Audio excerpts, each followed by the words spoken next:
everybody, and welcome back to my channel, Probation Officer's Perspective. If you're new to the channel, make sure you hit that like and subscribe button. Hit that notification bell to all so you'll be notified of all the new content that I'm pushing out. And with that, I want to thank each and every one of you for all your support. It means the world to me. As you've seen in the thumbnail, it was just a matter of time. Salinas Valley Prison. It was a removal, obviously. 2-on-1. So let's get into it. Let's dive into it. Make myself smaller here.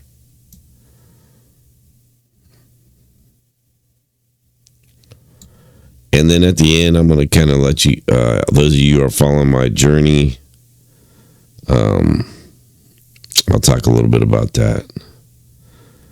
But let's get into this right now. So, homicide of an inmate at Salinas Valley State Prison under investigation.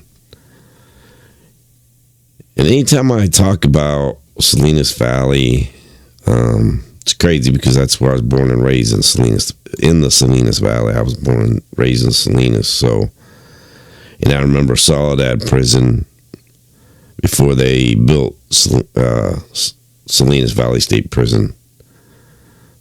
The old prison. Soledad. We used to call it Soledad Prison. Anyway, April 8th, 2025, Soledad, California. California Department of Corrections and Rehabilitation, CDCR officials are investigating the alleged homicide of inmate Joseph Mendoza, which occurred on April 8th, 2025, at Salinas Valley State Prison. At approximately 5:39 p.m., staff observed inmate Edgar Freire and Nicholas Young attacking Joseph Mendoza with improvised weapons in the day room floor in Facility C. Staff immediately responded and issued several verbal commands to stop, which were ignored. So this was like I said, it was a removal. It was had to be done.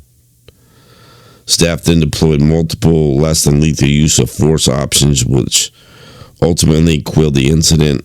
Freire and Young were secured in handcuffs. Medical aid was initiated for Mendoza. However, he was pronounced deceased at 6:10 p.m. Medical evaluations were conducted on Freire and Young, and no serious injuries were reported. Freire and Young have been placed in restricted housing pending investigation by the SVSP Investigative Services Unit and the Monterey County District Attorney's Office for possible felony prosecution. The deceased, Mendoza, 36, was received from Fresno County on July 29th, 2009 to serve 22 years and 4 months for robbery, second strike, and attempted murder, second strike. While incarcerated, he received an additional 4 years for possession and manufacture of a deadly weapon by a prisoner and battery on a non-prisoner, second strike, totaling 26 years and 4 months. So, he attacked staff.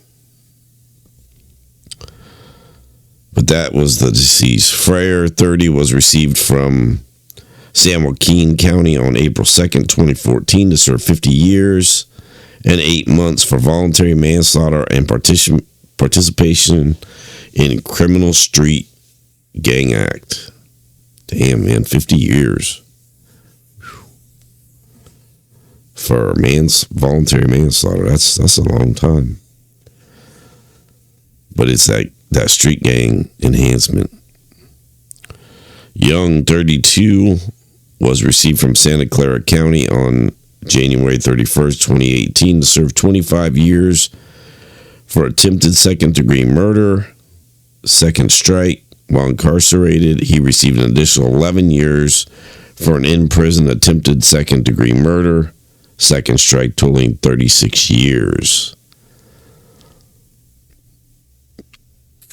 SVSP opened in May of 1996 in Monterey County. This institution provides long-term housing for approximately 2,400 minimum and maximum custody incarcerated or inmates and employs about 1,500 staff. So, there on the left is the victim, Joseph Mendoza. And then in the middle, Edgar Freire.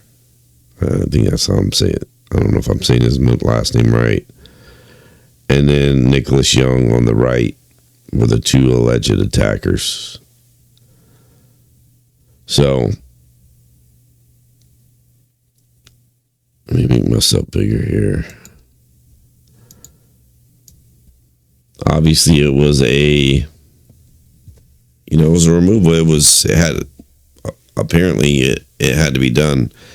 So I just got over being sick. Again, I had my daughter was sick Friday or Thursday, and then I picked it up yesterday. I had the chills, the whole 9 yards, body aches, all that stuff. And then I'll be taking you guys along. Those of you who want to follow along, it'll be a separate video. I go in for my biopsy on Thursday.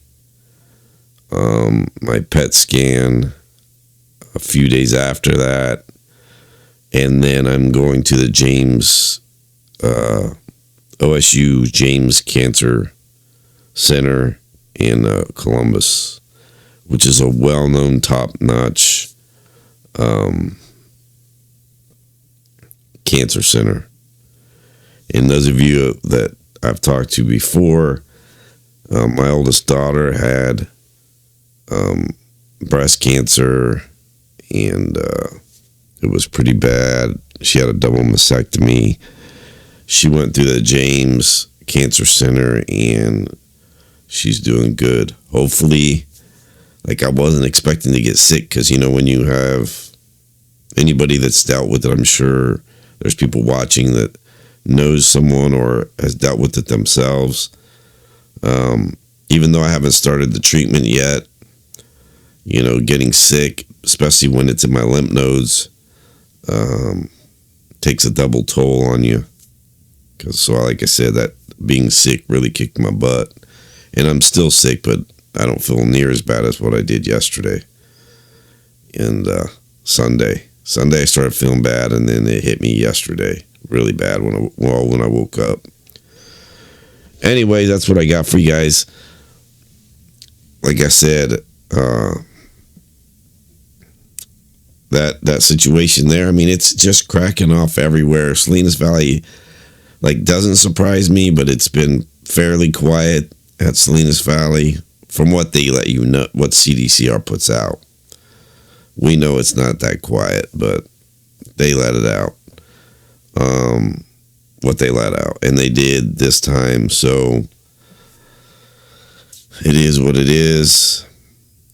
My condolences always go out to the victim, to their families, because again, they could be a father, obviously they're a son, they could be a father, brother, uncle, cousins, friends, regardless of what the situation is. I understand it's prison, and if you play prison politics, those are the outcomes sometimes, and sometimes it's not because of that. But like I said, my condolences go out to that family and friends of the victim. With that, that's what I got for you guys. We'll see you on the next one. I'll keep you updated. Like I said, I've got doctor's appointments. The biopsy Thursday. I got a doctor's appointment Friday. Then I go for my PET scan on, I think it's Monday. And then I go up to the James Cancer Center on next week after my PET scan. So I'm switching from that hospital that I was at, because they're a smaller OSU, Ohio State University is huge.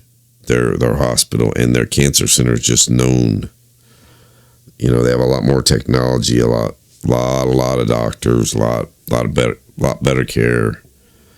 And so I'm switching over after I get these tests done, because if I wait until my appointment with them, then I'd have to wait longer to get my testing done. So I'm going to go ahead and get the testing done through the hospital that I'm going to now, the smaller hospital. And then that way, when I go for my appointment up there, they'll have all the records and all the results. And then they're going to do my treatment plan and what stage I'm at. So, anyways, that's just a little update on that part. If you're on that journey, I did do a video, my last oncology appointment, but I just never posted it because I kind of didn't do a great job at it. But anyways, we'll see you guys on the next one. Peace out.